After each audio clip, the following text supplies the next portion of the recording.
Hi, I'm Victoria Singer, and I'm going to share with you my thoughts on Module 11, our case study. So I thought it was fun to go through it as a principal, and I thought that it was most important to think about, like from the beginning of getting this job, I have been told that attendance in this building is an issue and it needs to be addressed.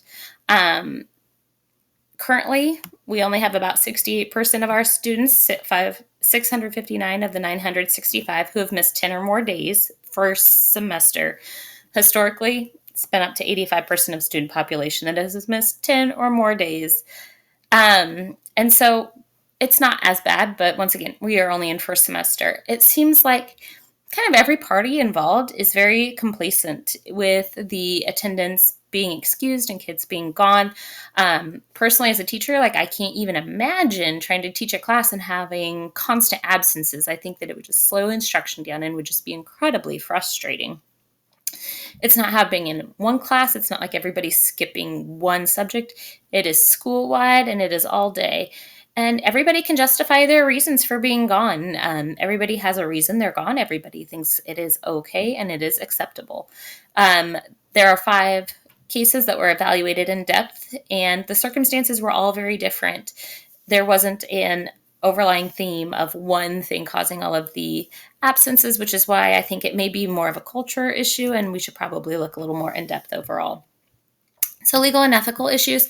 The first thing I would be very clear to acknowledge is I am not an attorney and I do not know school law. So, I would sit down, make a list similar to what I have, and I would sit down with my school attorney and we would come up with things that we need to be concerned about, things we're liable for, things that are just a purely ethical issue that need to be addressed, and move forward from there.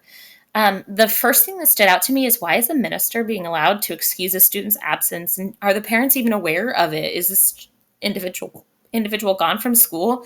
We are completely excusing the absence and the parents don't even know they're gone. Like, that's a possibility. And I believe that only caregivers should, like legal guardians, should be allowed to excuse absences or call them in. And so that is a big red flag, both from a legal and ethical standpoint. And what are the attendance laws on married students? Like, that is something I honestly don't know. Are parents still required to get them to school? Because that would just be an interesting situation. And so I think that it's important to kind of get more knowledge in that situation. And if a student is not healthy enough to be at school all day on the day of their event, then they probably should not be competing, just very ethically. Like, we don't want to risk further injury or liability, and it's just not worth it. And are teachers entering in absences, or are they just excusing it? What exactly is happening there? We felt very like gray on that. And if they're not entering in absences, there are some legal ramifications potentially. If a student isn't counted absent, and something would happen to them during the school day. And then you have like the ethical issue of, are experiences more important than time in class? Which is a hard one to answer. So my one sentence of what has happened: students aren't valuing time in classroom, and there's a whole culture of missing school that has become prevalent school-wide. There is something bigger than attendance that is happening, and that is what I think we need to dig into. Yes, we'll create a plan to address attendance, but the whole time we're addressing attendance, we need to be looking at, what are the underlying reasons that these kids are missing? What is happening?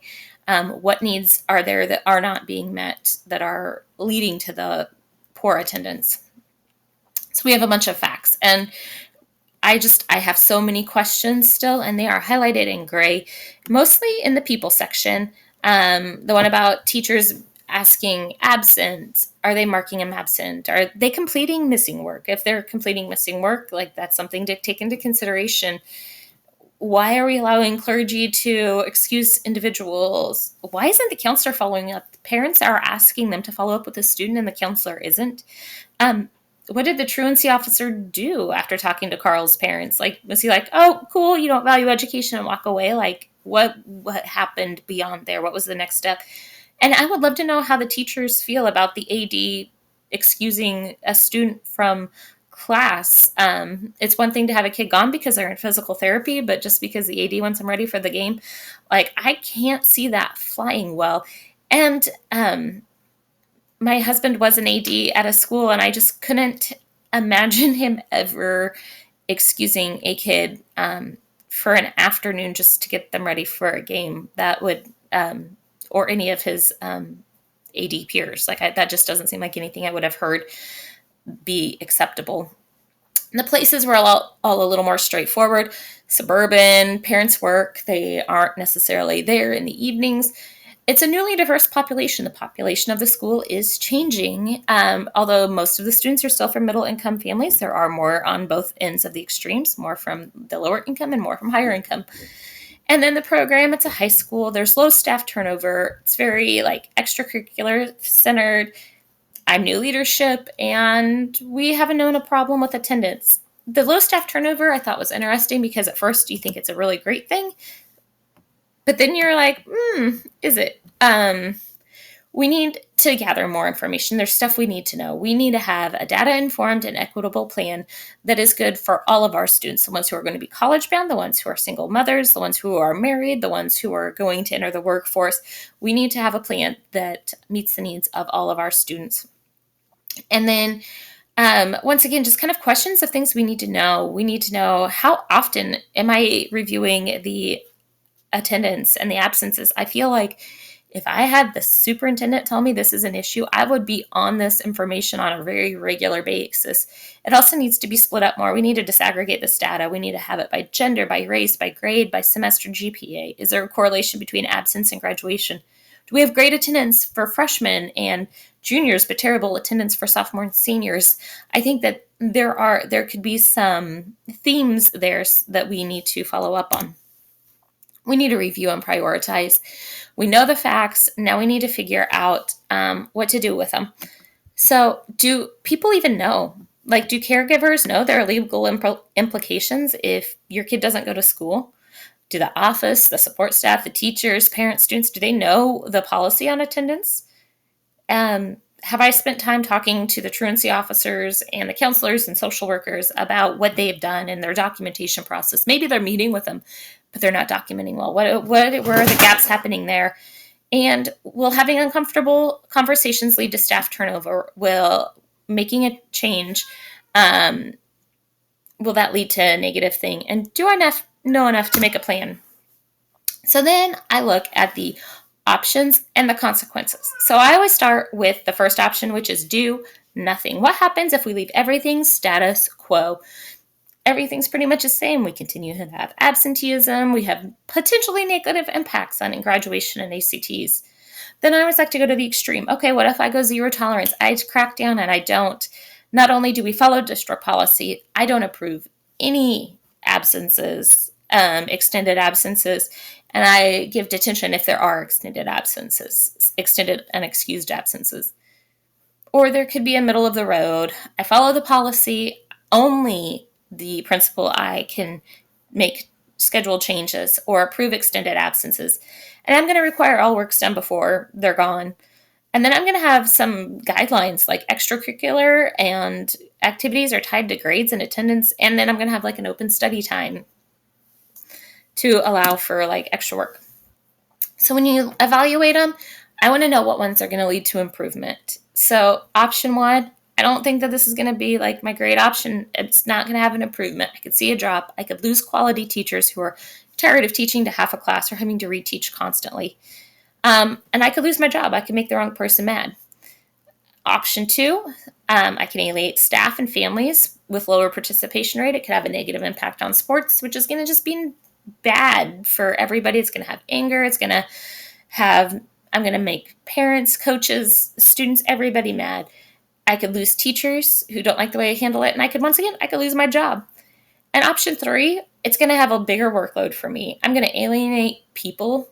I'm going to have an increased budget. The teachers are going to probably be a little mad because their lesson plans are going to have to be done longer. And once again, I'm going to lose teachers who don't like the policy that's implemented. So I'm going to have to choose the best plan. And for me, this is going to be option three. It's not ideal. It's not perfect, but I think it's the best one. I'm going to start to communicate the data and the decision at a professional development. We're going to review the attendance policy so that all of the staff knows what it is. We're going to share the data. We're going to talk about improving it. We're going to present the plan. But at that point, it is not written in stone. It isn't the plan that's going to be implemented. It's the rough draft. They're going to highlight the parts they like, the parts they don't like. And the parts they don't like, they're going to give me a suggestion on it. How do I make it better? And what are the things that I'm missing? I'm going to collect the feedback, and then that is going to go to the building leadership team. I don't want to make this change on my own. I don't want to implement it all on my own. I want the feedback of the smart people who are around me. And at that point, we're going to evaluate and develop the final plan for implementation. So then that's what we're going to do. Because we know that attendance is important for future success of all of our students. So we're going to communicate that attendance policy very, very well. Facebook, Instagram, newsletters, phone calls. We are going to make sure everybody is over communicated the attendance policy. We're going to give a grace period. We're going to talk to, like, in a month, if we start to see an absence, we're going to call them and be like, hey, I just want you to know, here's our new policy. I'll send it to you in the mail. This is what's going to happen if this continues to be a thing. I'm going to make sure I talk to the teachers. What are they doing to increase engagement and up that desire for the kids to be there? And I want them to know, all stakeholders, parents, teachers, everybody, to know that being in the classroom is going to be good for your education experience. And then at the end, we're going to review the policy with the BLT. We're going to make changes with feedback provided not only by staff, but also the community stakeholders. And then I'm going to consult other principals in the district, get their feedback. What should we do? The standard integration, I really had to help look to see about school improvement overall, evaluate. And it was interesting because I had to solve the problem of attendance without knowing what the underlying issue is. So I would spend more time digging in and seeing what programs do we need to implement to meet our students who are not going to be college bound, who are entering the workforce. What do we need to do to help our teen moms and dads and our married students? Do we have the programs in place with our changing diversity to lead to success for all students? Thank you.